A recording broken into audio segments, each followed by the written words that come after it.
In this guide, I'm going to show you how you can get and use antique coins here in Resident Evil Requiem. Before we do get into this guide, make sure to like the video and subscribe to the channel with all notifications on. It really does help the channel and lets us know that you want more content like this. We'd greatly appreciate it. And if at any point throughout this guide you did have any questions, just ask them down in the comment section below and we can help you out further. I'm going to be doing my best to reply to every single comment down there.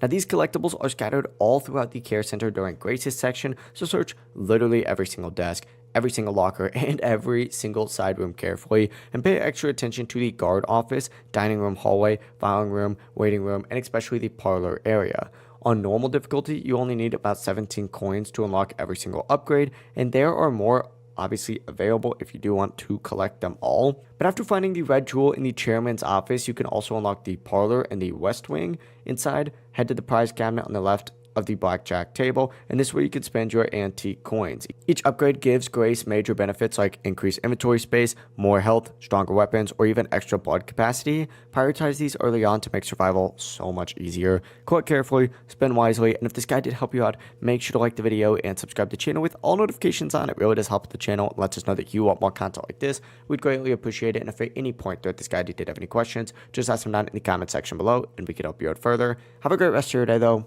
Peace.